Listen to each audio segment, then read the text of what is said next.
Hello, my name is Michelle Logan. Joshua and the Gibeonites. News about Jericho spreads to other nations, and Canaan. Their kings decided to come together to fight the Israelites. But the Gibeonites came up with a different plan.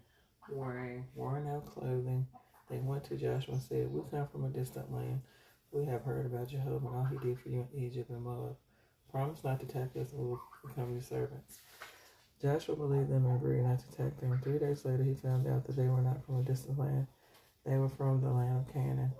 Joshua asked the Gibeonites, "Why did you lie to us?" Sorry.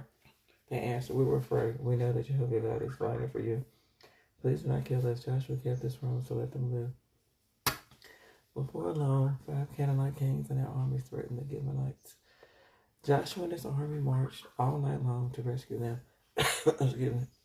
The fighting started early the next morning. The Canaanites began fleeing in all directions. Everywhere they ran, Jehovah hurled huge hailstones down at them. Then Joshua asked Jehovah to make the sun stand still.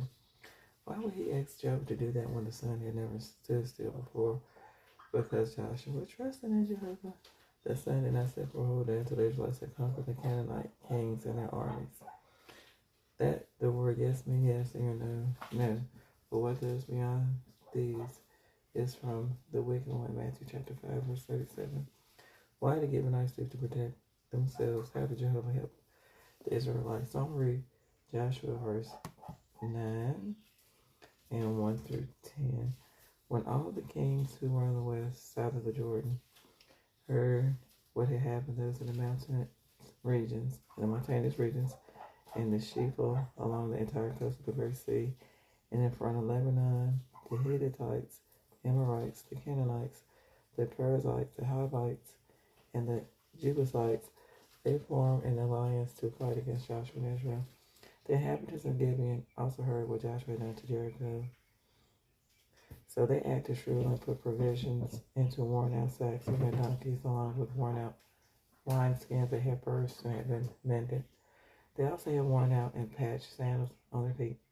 They were wearing worn-out garments. All the bread of their provision was dry and crumbly. Then they went to Joshua at the camp of Gilgal and said to him and the men of Israel, "We have come from a distant land. Now make a covenant with us." But the men of Israel said to the Hivites, "Perhaps you are living near us, so how can we make a covenant with you?" They replied to Joshua, "We are your servants." And Joshua said to them, "Who are you and where do you come from?" At this they said to him, "Your servants have come from a very distant land out of regard for the name of Jehovah God, because we have heard about his fame and about all he did in Egypt